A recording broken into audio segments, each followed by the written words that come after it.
Hello students, welcome back. तो students अपन अध्याय 2 पढ़ रहे थे, उसका पार्ट 1 आपने पढ़ ही लिया होगा। नहीं पढ़ा तो उसका लिंक आपको नीचे मिलेगा डिस्क्रिप्शन बॉक्स में, वहाँ से जाकर के विजिट कर सकते हैं। मुझे काफ़ी लोगों के कमेंट्स आ रहे थे कि सर नोट्स कब तक प्रिपेयर हो जाएगा, अभी तक उसका लिंक साझा नहीं किया गया हमारे साथ। तो उसके लिए हम माफ़ी चाहते हैं, क्योंकि नोट्स बन कर के लगभग प्रिपेयर हो चुका। उसमें कुछ चैप्टर, कुछ क्वेश्चन इंक्लूड करना बाकी हैं, तो उसे मैं जल्दी ही कंप्लीट कर दूंगा। फिर आपको उसका लिंक भी साझा कर दिया जाएगा, आसानी से आप डाउनलोड कर पाएंगे, इसी वीडियो के डिस्क्रिप्शन बॉक्स में मिल जाएगा। ठीक है, तो चिंता ना करें उसके लिए। और अगला कमेंट था कुछ लोगों का कि सर इतना हम पढ़ करके, मतलब ये वीडियो देख करके क्या 90+ ज्ञान कर पाएंगे? तो चिंता ना करिएगा, वो नोट्स और ये वीडियो देख करके आप आसानी से 90+ ज्ञान कर पाएंगे। क्योंकि इसके बाद मैं जब ये कोर्स कंप्लीट हो जाएगा फिर मैं प्रैक्टिस सेट पढ़ाऊँगा। ओके, और इस बात की चिंता ना करें कि इस कोर्स कंप्लीट होगा या नहीं होगा, ये एग्ज़ाम से पहले तक आराम से हो जाएगा। ठीक है, कोर्स भी कंप्लीट होगा और प्लस प्रैक्टिस नोट्स जो मैं करवाऊँगा, मतलब प्रैक्टिस सेट करवाऊँगा, वो भी कंप्लीट हो जाएंगे। ठीक है, तो शुरुआत करते हैं। आज का जो हमारा क्वेश्चन है, भारत में लैंगिक असमानता के प्रभाव। तो मैंने यहाँ पे सिर्फ हेडिंग बना के लिखी है, क्योंकि मैं क्वेश्चन लिखता नहीं हूँ पूरे, है ना। ज़्यादातर मैं हेडिंग बना के ही क्वेश्चन लिखता हूँ।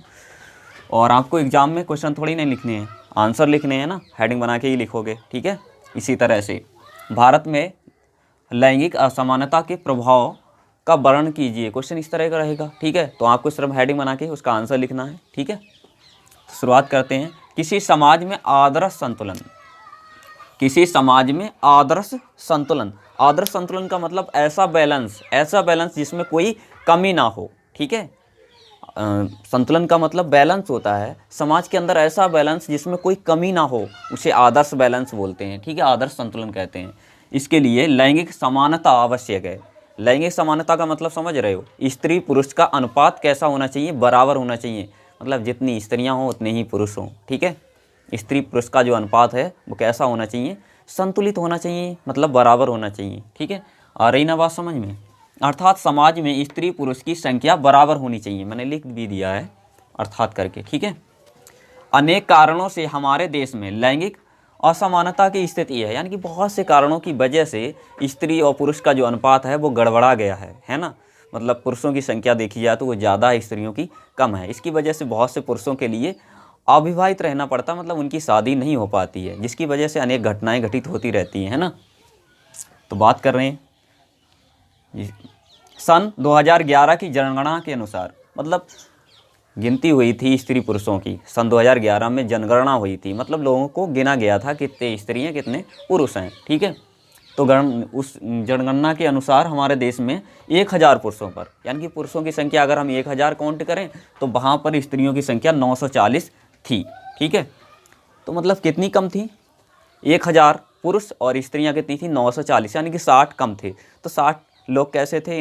मतलब उनकी शादी नहीं होगी, है ना। 60 पुरुषों के लिए अविवाहित रहना पड़ेगा। जब स्त्रियों की संख्या पूरी नहीं है तो होगा कि नहीं होगा? बात समझ में आ रही है ना।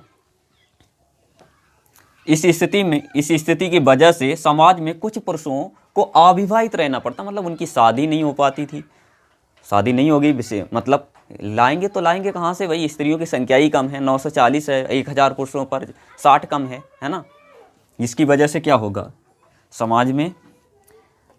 ऐसे में बलात्कार, है ना। मतलब जो पुरुष मतलब अविवाहित हैं वो गंदे संदे काम करेंगे, बलात्कार जैसी घटनाएं बढ़ जाएंगी समाज के अंदर, है ना। और वेश्यागमन जैसी घटनाएं बढ़ती हैं। तो समाज में बैलेंस कितना ज़रूरी है ना, बहुत ज़्यादा ज़रूरी है। तो ये बहुत दहला देने वाली घटना है, जिसकी वजह से बलात्कार, वेश्यागमन जैसी घटनाएं होती हैं।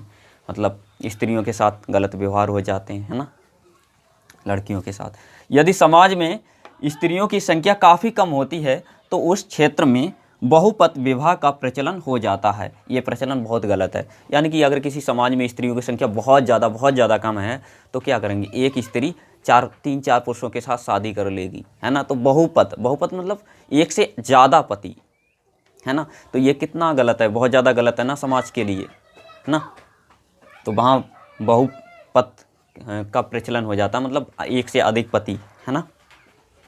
तो ये प्रचलन बहुत ही ज़्यादा भद्दा है, गंदा है ना, गलत है। इस प्रकार स्पष्ट है कि लैंगिक असमानता की बात कर रहे हैं ना। इस प्रकार स्पष्ट है कि लैंगिक असमानता जनसंख्या संबंधी एक समस्या है। है ना। तो ये जनसंख्या संबंधी एक समस्या है ना, क्योंकि लोग पुरुषों को लड़कों के लिए ज़्यादा महत्व देते हैं लड़कियों से ज़्यादा, है ना।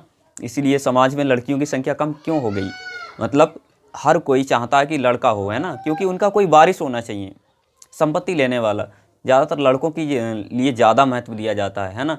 कुछ लोग लड़कियों को गर्भपात करवा देते हैं, मतलब गर्भ में ही उसे मरवा दिया जाता है, मतलब एक हिसाब से भ्रूण हत्या करवा दी जाती है ना, क्योंकि अल्ट्रासाउंड के द्वारा पहले से गर्भ में ही पता चल जाता है कि जो गर्भ में बच्चा पल रहा है वो लड़का है या लड़की है। तो कुछ लोग क्या सोचते हैं कि जो लड़की है ना, वारिस चाहिए हमें, लड़का चाहिए, तो लड़की का कत्ल करवा देते हैं गर्भ में ही, ऑपरेशन करवा देते हैं, ठीक है। तो इस समस्या का क्या होना चाहिए, निवारण होना चाहिए। तो आई होप आपको ये वीडियो क्लियर हो ही गया होगा, एक बार पढ़ लोगे कभी नहीं भूलोगे, मतलब समझ के पढ़ना है, भले वीडियो